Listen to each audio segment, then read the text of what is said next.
Le Seigneur soit avec vous. Évangile de Jésus-Christ selon saint Luc. Un jour que Jésus enseignait, il y avait dans l'assistance des pharisiens et des docteurs de la loi venus de tous les villages de Galilée et de Judée ainsi que de Jérusalem. Et la puissance du Seigneur était à l'œuvre pour lui faire opérer des guérisons. Arrivent des gens portant sur une civière un homme qui était paralysé. Ils cherchaient à le faire entrer pour le placer devant Jésus, mais ne voyant pas comment faire à cause de la foule, ils montèrent sur le toit et en écartant les tuiles, ils le firent descendre avec sa civière en plein milieu devant Jésus. Voyant leur foi, il dit : « Homme, tes péchés te sont pardonnés. » Les scribes et les pharisiens se mirent à raisonner : « Qui est-il celui-là ? Il dit des blasphèmes. Qui donc peut pardonner les péchés, sinon Dieu seul ?» Mais Jésus, saisissant leurs pensées, leur répondit : « Pourquoi ces pensées dans vos cœurs ? Qu'est-ce qui est le plus facile ? Dire « tes péchés te sont pardonnés » ou dire « lève-toi et marche » ? Eh bien, afin que vous sachiez que le Fils de l'homme a autorité sur la terre pour pardonner les péchés, Jésus s'adressa à celui qui était paralysé. « Je te le dis, lève-toi, prends ta civière et retourne dans ta maison. » Un instant même, celui-ci se releva devant eux, il prit ce qui lui servait de lit et s'en alla dans sa maison en rendant gloire à Dieu. Tous furent saisis de stupeur et ils rendaient gloire à Dieu. Remplis de crainte, ils disaient : « Nous avons vu des choses extraordinaires aujourd'hui. » Acclamons la parole de Dieu. Louange à toi, Seigneur Jésus.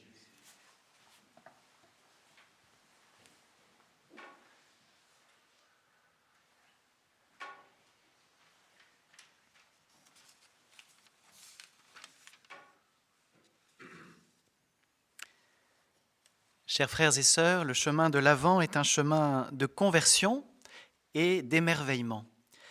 L'émerveillement, nous le voyons chaque jour, c'est celui de la fidélité de Dieu à sa parole, à ses promesses.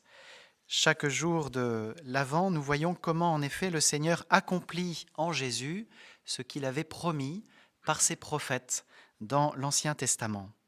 Aujourd'hui, nous avons entendu cette belle profession d'Isaïe qui annonce des signes extraordinaires pour le moment de la libération du peuple de l'exil à Babylone, mais au-delà de cet événement historique, qui annonce aussi la venue du Messie, qui délivrera définitivement le peuple.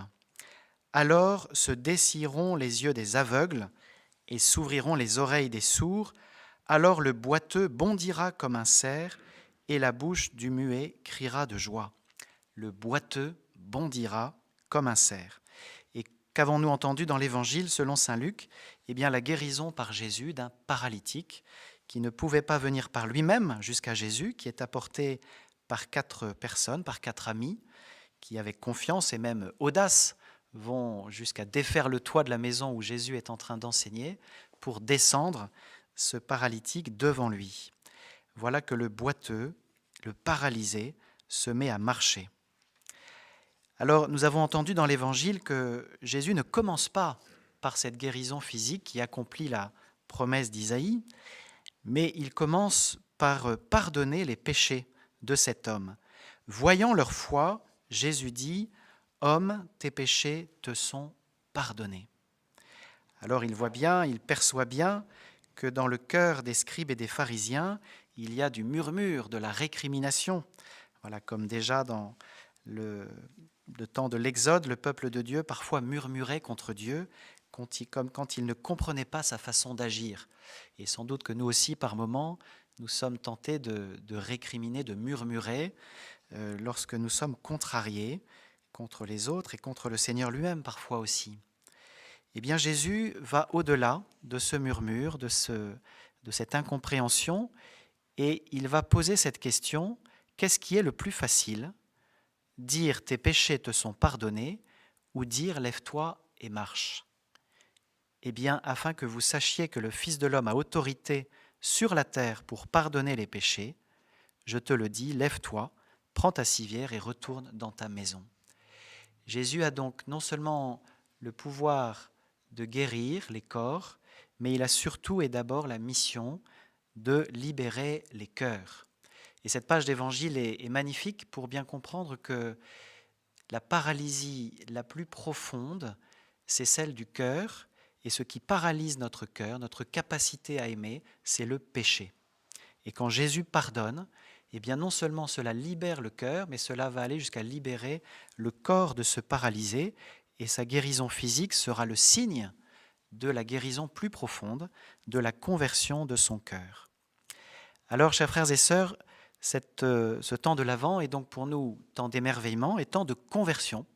Voilà, nous sommes revêtus de couleur violette tout au temps de ce temps liturgique pour évoquer cet élan, cette attitude à laquelle nous sommes appelés de revenir au Seigneur, voilà, dans la conversion, dans une attitude de pénitence où nous reconnaissons nos péchés et où nous en demandons humblement pardon pour que le Seigneur puisse nous libérer le cœur, nous sortir de toutes nos paralysies, afin que nous marchions, voilà, avec un cœur libre et joyeux et que nous puissions accueillir le Sauveur qui vient à notre rencontre.